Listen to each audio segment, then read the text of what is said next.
Nosotros hemos trabajado con las buenas prácticas desde Python. Ahora a esas buenas prácticas vamos a sumarle las recomendaciones estandarizadas desde el código limpio para nombrar variables. Y me dan unos ítems para tener en cuenta. Primer ítem, me dicen, en la implementación del código limpio no se recomienda utilizar caracteres especiales o guiones bajos, pero tenemos excepciones como la nomenclatura recomendada por Python. Las buenas prácticas desde Python nos indican que sí podemos utilizar el guión bajo. Entonces ahí esos dos mundos se van complementando para que nuestro código vaya siendo lo más limpio posible. Segundo ítem. Los nombres para las variables se recomiendan en inglés, porque el inglés es el lenguaje universal y predominante en el mundo del software. Esto es lo que nos recomiendan, pero no quiere decir que no vamos a encontrar proyectos con variables en español. Obviamente sí los vamos a encontrar, pero el código limpio nos recomienda trabajar en inglés lo más que se pueda. Entonces, si eres muy bueno o muy buena en inglés, pues ahí tienes un punto a favor. La idea es trabajar fuertemente ese tema también, los que nos falta mejorar en ese aspecto. Por acá tenemos el tema de que los nombres para las variables se recomiendan que sean descriptivos, expresivos y pronunciables.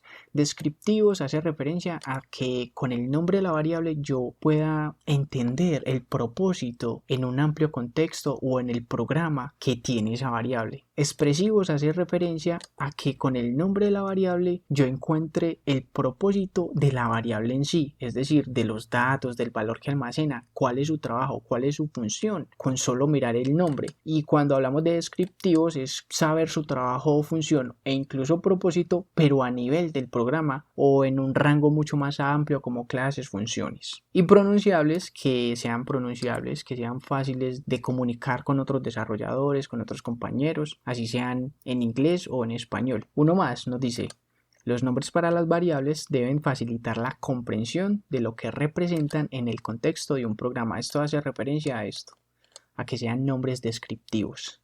Y otro ítem nos dice: si el nombre es difícil de entender a primera vista, no es un nombre que sigue las buenas prácticas del clean code. Entonces aquí son estos aspectos para tener en cuenta y nos lo recomiendan desde el código limpio. Por acá especificamos un poquito más. Me dicen: nombres recomendados para nombrar variables numéricas específicamente. Nos apoyamos de las siguientes palabras: max, min, total y total of. Aquí me muestran algunos ejemplos para los nombres de variables numéricas. Valor máximo igual a 10. Nosotros ya sabemos que esta variable es el valor máximo. Aquí, valor mínimo, listo, lo podemos pronunciar, es descriptivo y expresivo. Suma total igual a 42, listo, también lo podemos entender y pronunciar. Y el total de los números pares es igual a 24. También cumple esos requisitos que me dicen desde el clean code. Si ustedes tienen nombres más expresivos, más descriptivos y pronunciables, que es en inglés como nos lo recomiendan, obviamente va a ser mucho mejor. Pero la idea es que nos apoyemos de estas palabras para valores numéricos: max, min, total y total of. Ahora nos vamos con los nombres recomendados para las variables lógicas. Me dicen lo siguiente: nos apoyamos de las siguientes palabras: is, can, has, is not, will, must y should. Aquí nos muestran algunos ejemplos. Me dicen: ¿puede loguearse? Sí o no. ¿Tiene permiso? Sí o no. ¿Es válido? Sí o no.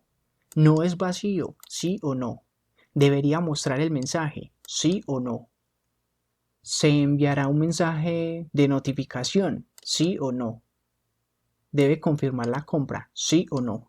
A pesar de que son nombres de variables en inglés, para mí son pronunciables en español. Yo las entiendo en inglés, pero las estoy interpretando en español. Entonces podemos jugar con ese aspecto. Y por eso se recomienda utilizar estas palabras, porque nos permiten interpretar mejor. Hey, ¿tú tienes permisos?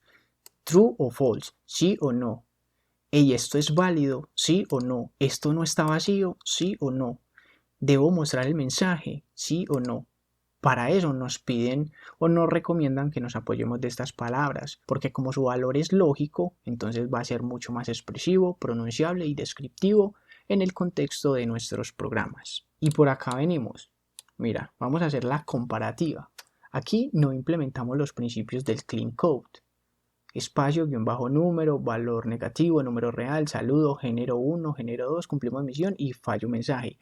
Estas son las variables con las que venimos trabajando y acá estamos implementando buenas prácticas desde Python. Ahora a esas buenas prácticas les vamos a sumar la implementación de los principios del Clean Code. Y aquí las tenemos. Número mínimo, el 2. El valor máximo negativo real, menos 34.56. Número complejo total, 3 más 6J. Saludo, hola 23, cadenas. Género 1, H. ¿Es un valor lógico? True, sí o no. Y también tenemos para el tema de los arreglos y de los diccionarios. Pero cuando lleguemos y veamos este tema de estructuras de datos, ahí vamos a pasar estas variables por los principios del Clean Code para ver cómo quedan. En este momento nos enfocamos en las numéricas, en las lógicas y en las de tipo string o carácter. Y la idea es llevar esto a nuestro editor de código para mejorar las variables que hemos definido en el editor.